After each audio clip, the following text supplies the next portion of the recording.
Sunana Honorable Abdulrahman Mansur Siga, wanda ake lakabi da mai nasara dan takarar majalisar tarayya daga jam'iyyar ADC mai albarka. Honorable ga ka a hedikwatar jam'iyyar ADC ta ƙasa ko menene? So mun zo ne insha Allah mu yi submitting din forms da muka yanka na takara. So abin da ya kawo ni kenan kuma muna sa ran insha Allah muna tare da nasara a cikin wannan. To duk jijiyoyin nan dai gaba ɗaya duk ɗan haramun ne, na haramta su domin ADC ita ce muke ganin insha Allah za a yi nasara. So na farko APC mai zami da ita a ƙasar nan saboda already hali da ta saka mu a ciki da irin halin da muke ciki bayan da za mu zaɓi APC. Sannan kuma na biyu NDC bayan da za a yi a tafiya da muke a wannan ƙasar Kwankwaso da Peter Obi su tafi wata jam'iyya don su rarraba mana kuri'a, duk da mun san cewa biyan su aka yi, amma Allah yana ganin su. Idan har wannan mutumin ya zarce to mu kanmu mun san cewa ba za su taɓa samun nasara a rayuwa ba, especially dai shi Kwankwaso da yake arewa, ɗan arewa ba za su taɓa yafe masa ba saboda irin wannan kalubale da ake ciki a Najeriya.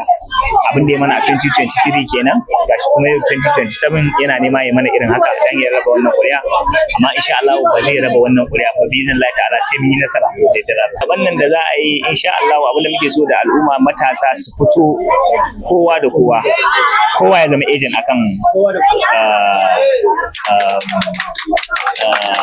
wannan akwatunan domin sun ce kwata za su yi ko kuma su ce za su raba taliya, amma mun tabbatar cewa 'yan Najeriya ba za su karɓi wannan taliya ko da an karɓa kuma ba za a dangwala musu insha Allah. Sunana Tawhid Bala Usman, ni dan Fatigi ne,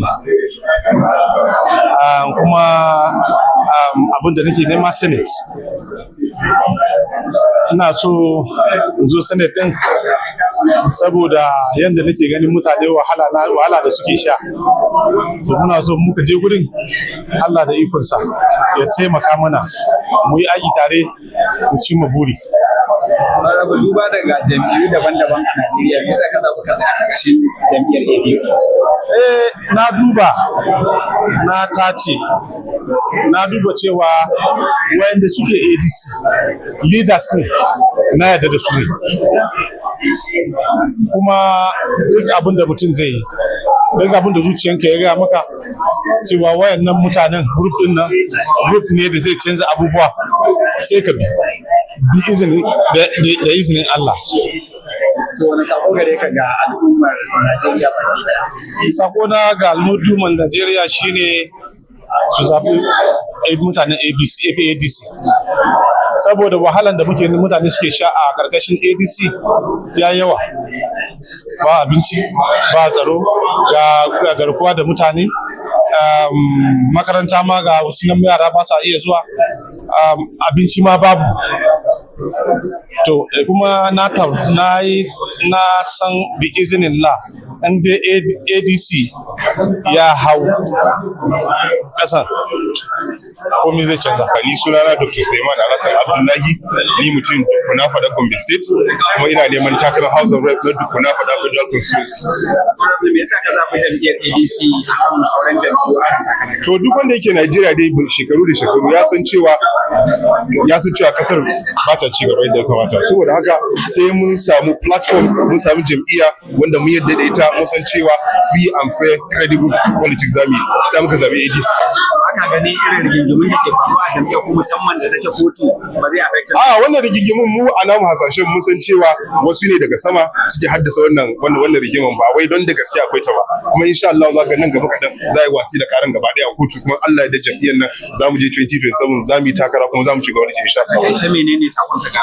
A takaice sako na ga al'umman mutane gaba ɗaya na Gombe na Najeriya gaba ɗaya shine maza wanda bai da kati yayi sauri, da yake na biyu kuma in mun tashi primaries kowa ya fito kwansu da kwarkwata su zabi ADC mu yi primary, sannan ya zama free and fair credible dan mu zabi mutanen da muka su suka cancanta su je su wakilce mu ko a majalisar tarayya ko a majalisar dattawa ko ma shugaban kasa ko gwamna. Ahmed Isa Dutse, ina neman senatorial seat na Central na Jigawa State. Honorable, ga ka a sakatariyar jam'iyyar ADC ta ƙasa, ko menene ya kawo ka? Abin da kawo shi ne na bada form ɗin da na cike. Ga jam'iyyu da yawa a ƙasa muna da su, me ya ja hankalinka ka tsaya a takara a ƙarƙashin jam'iyyar ADC? To ina tsammanin adalci a cikin ADC. Wa'yansu ba lalle ba ne ka samu adalci da kake nema, amma dai akwai haɗaka ta mutane iri-iri wanda za ka zauna da su ka koyi abubuwa da yawa.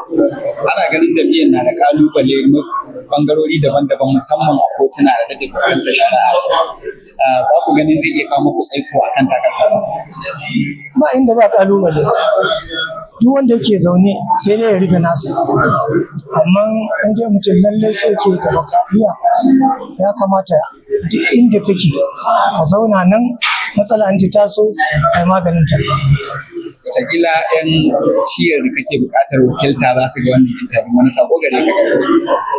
Sakon da zan musu shine in Allah ya yarda za a samu canji.